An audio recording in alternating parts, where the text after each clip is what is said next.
Okay, students, see the question number 7 C part.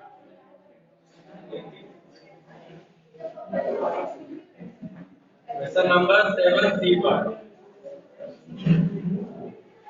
Kara manufacturer buys raw material for 1000 for rupees 4000. No problem. 4000 is the cost. So rupees 4000 is the purchasing price for the consumer, and yeah, you may say that this one is the first selling price.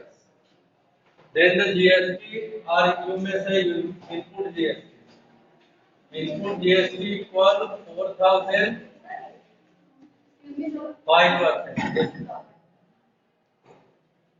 Double zero cancel out 200. This is the input GST. Now profit first. Find the profit 4000 or 30%. 30% is the profit. So double zero cancel out. Rupees 1200 is the profit. That means second selling price is 4000 plus 1200 equal how much? 5200. At this stage GST is 12%. So output GST equal 5200 multiply 12%. Double zero cancel out, और this one is 624. This is output GST. Clear? आप इधर बैठ जाओ ना गरिमा की तरफ, क्योंकि black board से बच्चे भी तो हैं. Output GST is how much? 624. Then tax liability. Tax liabilities. You know what is tax liability? Tax liability means the amount which is payable for the tax. ठीक है? So that is output minus input. 624 minus 200. This is equal to how much? 424, and this is your correct answer. 424 is the correct answer.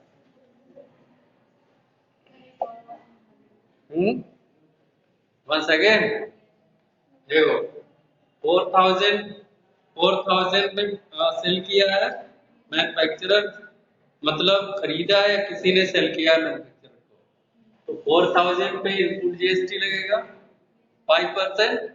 ये आपका input आ गया. अब कह रहा है 4000 पे 30% प्रॉफिट लेगा, तो प्रॉफिट कितना होगा? 4000 multiply 30%. Double zero cancel out, 30 to 41 1200. ये प्रॉफिट हो गया.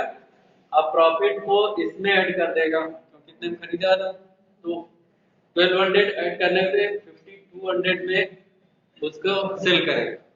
तो जब सेल करता है तो सेल पे क्या लगता है? जीएसटी. अब इस स्टेज में जीएसटी 12% दे रखा है ना, 12% जीएसटी. तो 12% निकालो, 624 आएगा. Then 624 minus 200, that is 424 is the right answer. Clear? Now come to the question number 8A part. Note down.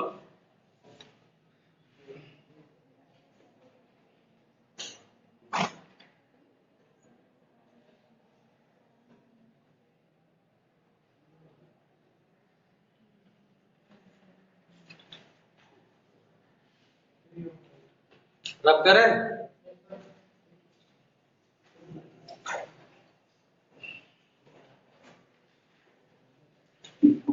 देखो मुजाहिद के लिए पहले क्लास इंटरवल देखो क्या दे रखा है. क्लास इंटरवल और frequency 0 to 10, 10 to 20, 20 to 30, 30 to 40, 40 to 50, 50 to 60, 60 to 70 or 70 to 80. These are the class interval. And frequency is given. Frequency is given 12, 20, 30, 38, 24, 16, 12 and 8. यहाँ पे आपको CF निकालना पड़ता है। कैसे निकालते हैं CF? पहले फ्रीक्वेंसी यहाँ पे लिखेंगे और फिर ऐड करते जाओ। 12 और 20, 32, 32 plus 30, 62, 62 plus 38। जो आपने भेजा है भैया, बच्चे तो हमारे में पढ़े, आपके में बच्चे हैं। आपके वाला तो यार है सर। देखिए निकाले कहाँ पे। 1 minute.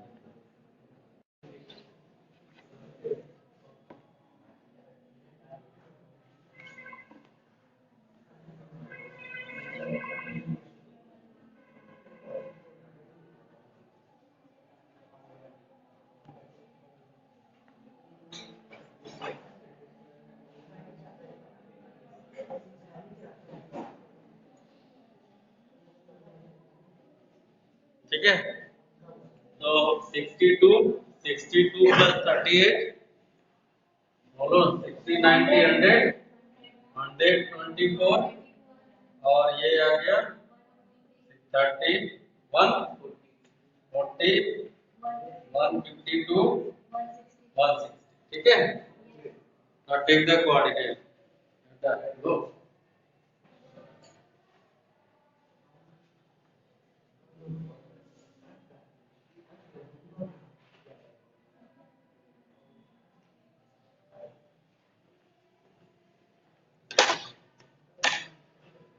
Now come to the coordinate. Lower limit नहीं, अपर लिमिट एंड CF। ठीक है, कोऑर्डिनेट बनाना सीखो। इसमें कोऑर्डिनेट बनाओगे नंबर मिलेंगे आपके। Upper limit 10 and 12। ठीक है, 10 एंड 12। इसके बाद 20 है, 32, देन 30 है, 62, 40 है, 100, 50 है, 124, 60 है, 140, 70 है, 152 और 80 है, 160। These are the coordinates. Clear? Upper limits and CF. These are the limits. अब इसके बाद का प्रोसीजर देखना। इतना तो क्लियर है ना? इसमें कोई डाउट? अपर लिमिट लेना और CF। अपर लिमिट, अब ये जो अपर लिमिट, ये अपर जो लिमिट आएगी ये एक्स एक्सिस पे जाएगा और ये वाई एक्सिस पे जाएगा। कैसे देखो,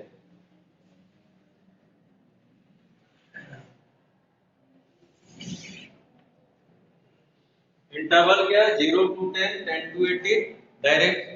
तो 0 से स्टार्ट है, 0 यहां मान लो, ये 10 हो गया, 20, 30, 40, 50, 60, 70 और 80। इतना हो गया। ठीक है, अब यहां पे देखो आप मैक्सिमम कितना है? 160। 160 है। 160 का मतलब हो गया कम से कम आपके ग्राफ पेपर जो आपको मिलेगा कितने डिवीजन का होगा? मुश्किल से 15, 12 या 10। इससे ज्यादा तो होता नहीं है, इससे ज्यादा नहीं होता है। जो आपका ग्राफ पेपर मिलेगा वो स्क्वायर जो डिवीजन बिग स्क्वायर होगा वो एक में 10 डिवीजन होता है। तो अगर 10 होगा तो 100 ही आएगा। और यहाँ पे टोटल कितना है? 160।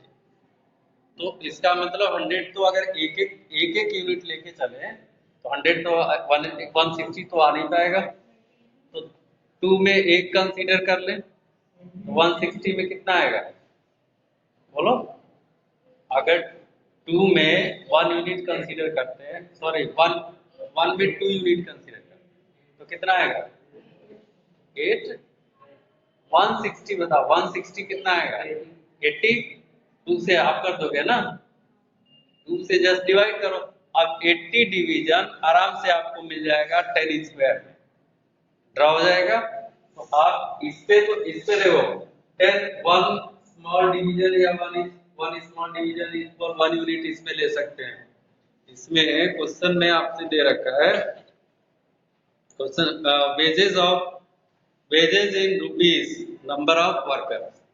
तो one small division equal 1 rupees आप लिख सकते हैं, इसमें कोई दिक्कत नहीं। 0 से 10 डिवीजन में 10 रुपीस आ गया, ठीक है। तो इतना यहाँ से दिया 1 बिग स्क्वायर या 10 स्मॉल डिवीजन इक्वल 10 रुपीस, ऐसे लिख सकते हैं। वेजेस इन रुपीस है ना, बात समझ में आ रहा है।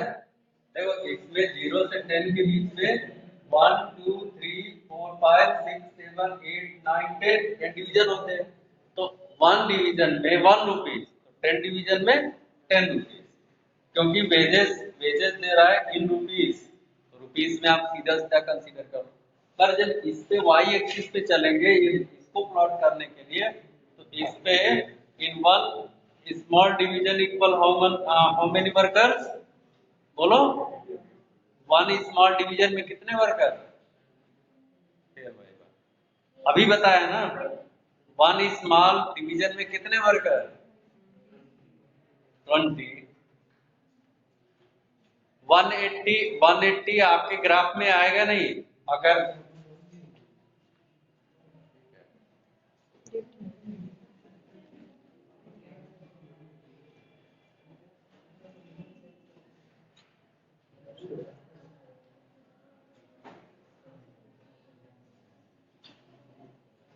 साइन भी करना है जी, नाम के आगे।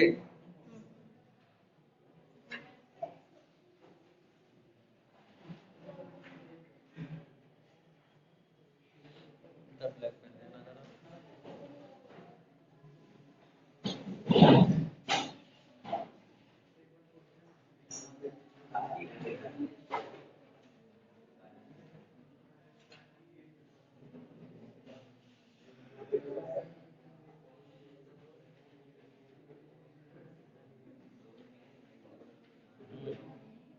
ले लो बेटा।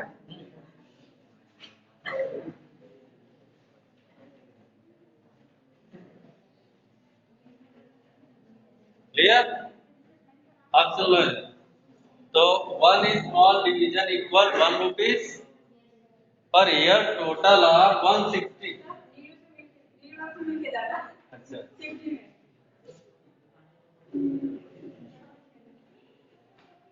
टोटल 160 वर्कर्स, ठीक है। तो 160 वर्कर्स अगर 0 से 10 तक 1 स्मॉल यूनिट में 1 रुपीस है, तो 0 से 10 में 10 रुपीस वेजेज हो गया। अब ये मैक्सिमम यहाँ पे कितना आ रहा है 160, ठीक है। और आपको 160 ग्राफ में नहीं मिलेगा क्योंकि मैक्सिमम 100 या 120, तो एक में अगर 2 कंसीडर करोगे तो 160 कितने तक जाएगा 80 तक। तो 1 स्मॉल डिवीजन में कितने कितने number of workers, 1 small division इसमें कितने वर्कर 5 कैसे आ रहे हैं, कितने से डिवाइड किया 160 में कितने से डिवाइड किया 2 से। तो 1 स्मॉल डिवीजन में कितने वर्कर 2 वर्कर, 20 कहां से आ जाएगा, तभी तो 10 में 20 आएंगे। आप 10 की बात कर रहे हो, हम 1 स्मॉल डिवीजन की बात कर रहे हैं। 1 small division equal how many workers 2 worker, तो 10 स्मॉल डिवीजन में 10 वर्कर और 20 वर्कर, ठीक है। तो 8 में 160 आ जाए, 80 में 160 आ जाए, क्लियर। तो स्केल, अब यहाँ पे स्केल लिखोगे, स्केल ठीक है। और क्या यहाँ पे लिखेंगे X axis 1 small division equal ₹1 सीधा सीधा, और 1 small division equal two workers. ठीक है, ये हो वर्कर्स। स्केलिंग क्लियर है? तो पहले नंबर इसमें मिलता है यहाँ पे, दूसरा नंबर आपका स्केलिंग पे मिलता है कि आपने स्केल सही बनाया कि नहीं बनाया। ठीक है, तीसरा नंबर आपने पॉइंट को लोकेट सही किया है कि नहीं किया है। तो पॉइंट को लोकेशन कैसे करेंगे इसका, इसके लिए हम बता रहे हैं। चलो देखते हैं यहाँ पे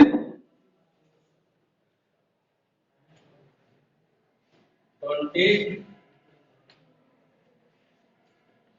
40, 60, समझ गए ना? 20 कितने पे मार्क पे, कितने मतलब डिवीजन पे मार्क किया है? 10 वाले पे, 10 वाले पे 20 है ना, और 80 वाले पे देखो फिर यहाँ पे 160 तक जाना है ना, तो और थोड़ा सा कम लिखना है। क्या इसका डबल कर दे रहे हैं, यहाँ से स्टार्ट कर दे रहे हैं। 20, 40, 60, 80, 100, 120, 140, 160, 100, 160। ठीक है, 20 पे 10 है, 10 पे 20 मार्क्स हुआ, इतना याद रखना। अब देखो पहला 10 पे 12 है, 10 12 का मतलब कितने डिवीजन? 6। ठीक है ना? हाँ, तो इसमें सपोज दैट कि ये 6 है। अब एक अंदाजा है कि हाँ ग्राफ तो है नहीं, 6 से आपको 6 पे ले चलेंगे, 10 पे यहाँ मान लो, काफी ज्यादा हो जाएगा, यहाँ ले लो, क्योंकि यहाँ पे ये 20 मार्क हो रहा है, मतलब 12 6 पे, तो एक पॉइंट यहाँ मिलेगा। ठीक है, दूसरा पॉइंट 20 पे कितना है? 32, तो 32 का मतलब हो गया 16, आधे होंगे ना, तो ये लगभग कितने आ जाएंगे? लगभग जो है 32।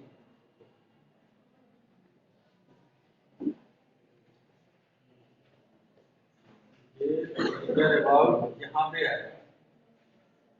अब एक अप्रॉक्स लेके चल रहे हैं 32, इसके बाद 30 पे कितना है? 62, 60, ये 62 मान के चलो यहाँ पे। ठीक है, फिर 40 पे 100 है, 40 पे 100 आपका ये मिल जाएगा, 40 पे 100 ये है, 50, 124, 120 से थोड़ा सा आगे जाओ, जो भी मिले 124, ज्यादा ज्यादा मार्क नहीं जाएगा ऊपर। फिर 50 का 50 हो गया, 60 पे 140, सीधे यहाँ पहुंचेंगे, इधर से देखो 140 और इधर से 60, फिर उसके बाद 152 और 70 पे जाएगा, 152 ये भी थोड़ा सा डाउन ही रहेगा, 60 से नीचे ही रहेगा, और 180 पे 160 सीधा मार करेगा, ज्यादा ही आगे बढ़ गया। अब इसको फ्री हैंड से ऐसे मूव करा दें। ठीक है, फ्री हैंड, या तो आप स्केल रख के मूव कराना, स्केल समझ में आया? स्केलिंग के हिसाब से आप अपने ग्राफ को ड्रा करना। ये तो ग्राफिंग का हो गया। क्वेश्चन कैसे फाइंड करते हैं वो देखो, कह रहा है मीडियन। यहाँ पे लिसन, अगर ये देखो एन कितना है? एन इज 160, अगर इवन हो तो 2 से डिवाइड कर देना, और अगर ऑड नंबर में टोटल लास्ट आ रहा है ये सीएफ, तो +1 करके 2 से डिवाइड कर। ठीक है, हाँ, जो फॉर्मूला होता है ना, फॉर्मूले में इवन के लिए n/2 plus n by 2 plus 1 term divided by 2, वहाँ 2 टर्म आते हैं, दोनों को प्लस करके 2 से डिवाइड। ग्राफ में ऐसा नहीं होता है। ग्राफ में जो अगर इवन है तो सीधे 2 से डिवाइड कर दो। तो मीडियन फर्स्ट पार्ट में मीडियन जब मिलेगा, मीडियन इक्वल 160 डिवाइडेड बाई, क्योंकि इवन है, अब इवन है तो ये आ जाएगा 80। ठीक है, तो 80 का मतलब हो गया आपका ये 80। ठीक, अब 80 से सीधा लाइन ऐसे खींचना, ऐसे बिल्कुल 80 पे, और 80 से इधर ड्रॉ कर देना। और ये जहां पे मार्क करेगा दैट विल बी मीडियन। ठीक है ना, अगर यहाँ जो भी मार्क करे, अब ये एक अंदाजा इसलिए हम आंसर नहीं दे रहे हैं इसका, क्योंकि ग्राफ में कहाँ पे जाएगा, पर एक आपको अप्रॉक्स बता रहे हैं, क्योंकि हम वैसे भी हमने ग्राफ एग्जैक्ट नहीं है ये, पर अगर 80 आ रहा है 80 पे ग्राफ ऐसे इस लाइन खींचना, और ये ऐसे जाएगा, ये जो पॉइंट आएगा ये आपको मीडियन दे देगा जितना भी होगा। ठीक है, दूसरे क्वेश्चन में द अपर क्वार्टाइल की बात कर रहा है। हाँ, तो सेकंड में जब अपर क्वार्टाइल निकालेंगे, अपर क्वार्टाइल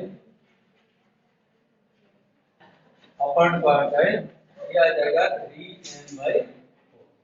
ठीक, तो 3n/4 का मतलब 3 into 160 डिवाइडेड बाई 120। तो 120 का कॉलम ये है, देखो 120 ये है, 120 से सीधा ऐसे लाइन ड्रॉ करना, और ये जहां पे मार्क करे ये आपका अपर क्वार्टाइल है। जैसे 50 के बाद आ रहा है, 55 आ रहा है, 56 आ रहा है, 57 आ रहा है, जो भी आ रहा है, क्योंकि ये तो सीधा है ना, 1 में 1 लेके चल रहे हैं, तो जितना डिवीजन आएगा उतना ही अपर क्वार्टाइल हो जाएगा। ठीक है, ये Q1 ये तो अपर क्वार्टाइल हो गया, और क्या पूछ रहा है, लोअर क्वार्टाइल तब पूछा होगा। ये Q2 हो गया, और Q1 lower quartile n/4 lower quartile, ये कितना जाएगा 160 डिवाइडेड बाई n/4 40 आपका ये मिल जाएगा। 40 से सीधा लाइन खींचना है, इसमें ड्रॉ कर देना, सर ये ऐसे जाएगा, जहां कर्व को टच किया वहां से डाउन कर देना। डाउन करने के बाद अभी 20 के बाद जो भी मार्क, जैसे 21 22 23 जहां मार्क करे, 20 से पहले भी, अब आपके ग्राफ में कहां पे आएगा एग्जैक्ट, जहां पे मार्क करेगा that will be what, lower quartile. तो ये आपको Q1 मिल गया, ये Q3 मिल गया। ठीक है, और ये क्या मिल गया, मीडियन। क्लियर, Q2 मीडियन को Q2 बोलते हैं, मीडियन को। ठीक है, अब कह रहा है the percentage of workers who earn more than 45 rupees per day. तो 45 देखो कहां पे, कैसे निकालेंगे, यहां तक जो है 40 रुपीज है, और 50 के बीच में ये कितना आएगा 45, यानी 45 के बाद जो भी है, 45 से 80 रुपीज वाले कितने वर्कर हैं, तो आप क्या करोगे, 45 से ऐसे लाइन खींचोगे। ठीक है, और इसको ऐसे इधर से ले जाके ज्वाइन। अब मान लो सपोज दैट ये लाइन जाकर के 100 से ज्वाइन हो रही है। ठीक है, तो लास्टली कितना है 160, लास्ट टोटल 160 है ना, तो ये 100 पे ज्वाइन किया, एक अप्रॉक्स बता रहे हैं। अगर ये 45 से इधर ऐसे गए और फिर ऐसे पॉजिटिवली मूव कर गए, अगर ये 100 पे जाके मूव कर रहा है, तो 160 में से 100 माइनस किया, कितना आ गया 60।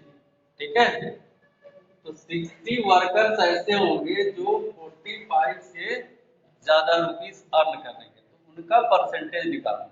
तो टोटल कितने हैं, नहीं टोटल वर्कर कितने हैं 160, तो 60 में 160 का परसेंटेज निकालने। ठीक है ना, 60 में 160 का परसेंटेज निकालेंगे, जो भी वैल्यू आए 60 into 100 डिवाइडेड बाई जो।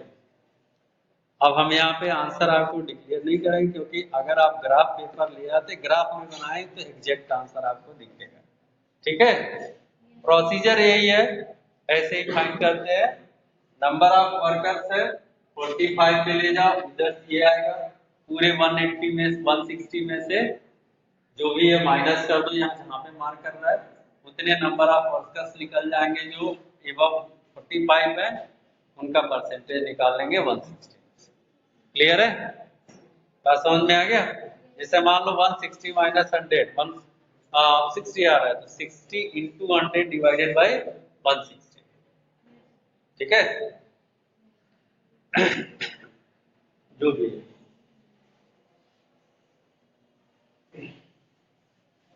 ग्राफिंग में अब कोई दिक्कत तो नहीं होगी।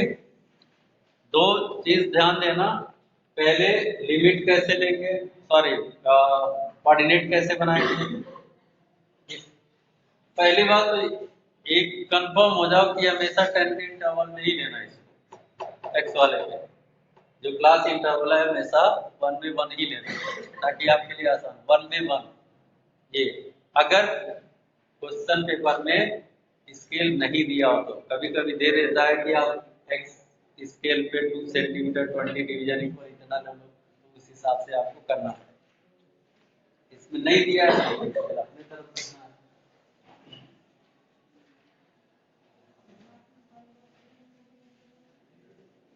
अब आप ग्राफ पेपर पे एग्जैक्ट जो है इसके ले आना, फिर हम आपको आंसर दिखा देंगे कितना एग्जैक्ट है। ठीक है, question number 8B, question number 8 part B.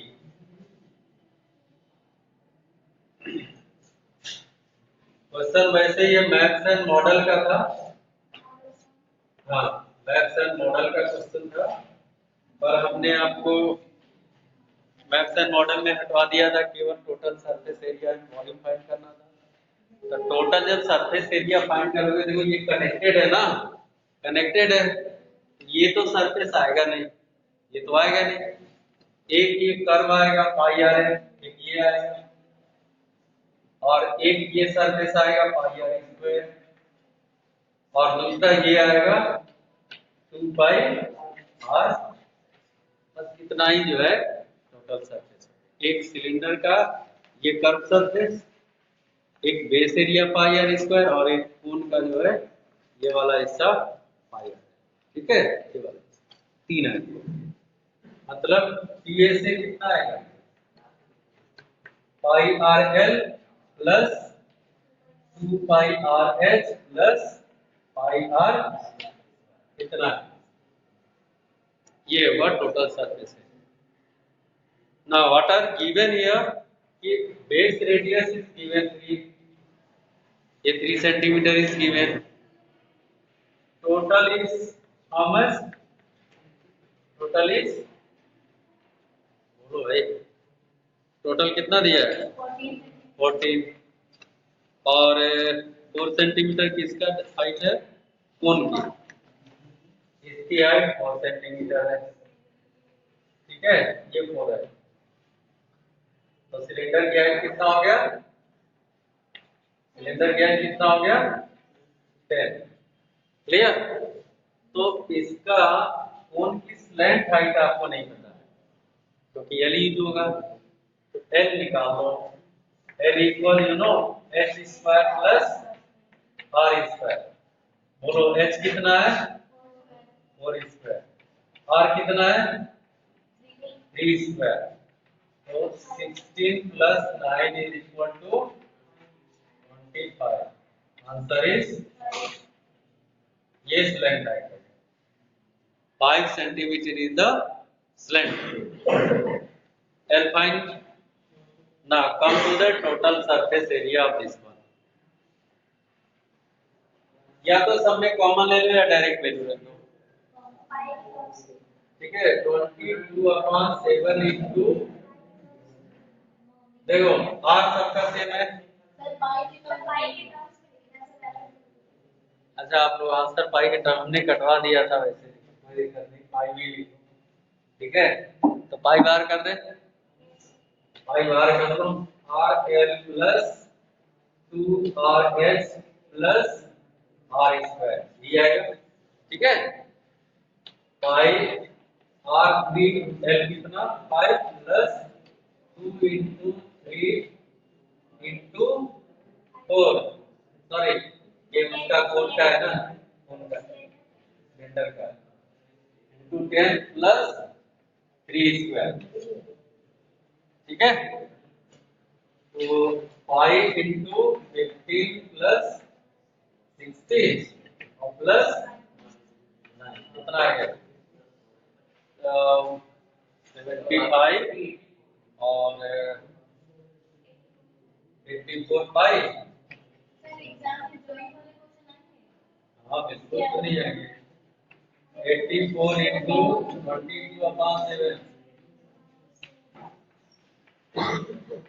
लो ये एग्जैक्ट आ गया, पाई की वैल्यू रख दिया तो एग्जैक्ट आ गया। ठीक है ना, हाँ नहीं गलत यहाँ लिख दिया, 12 आएगा ना,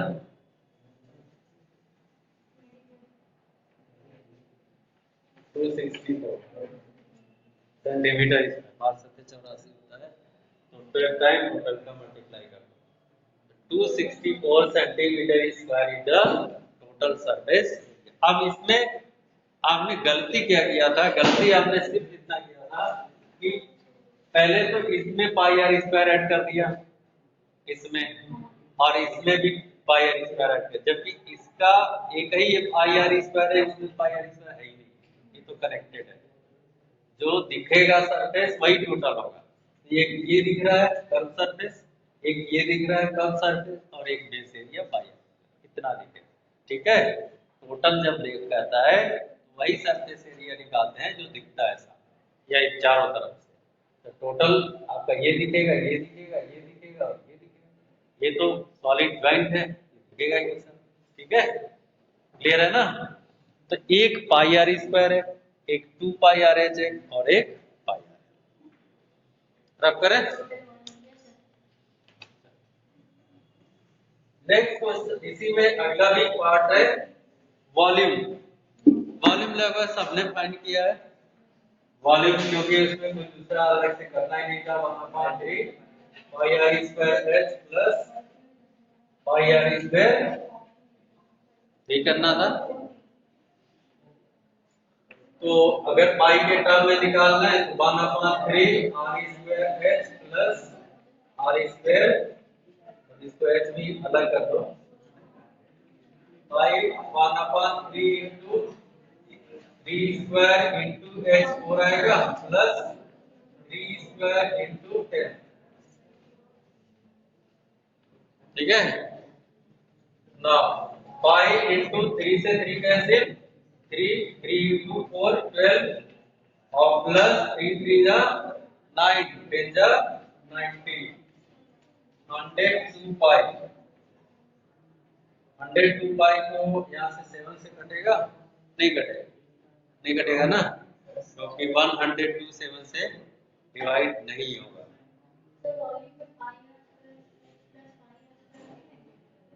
Yes?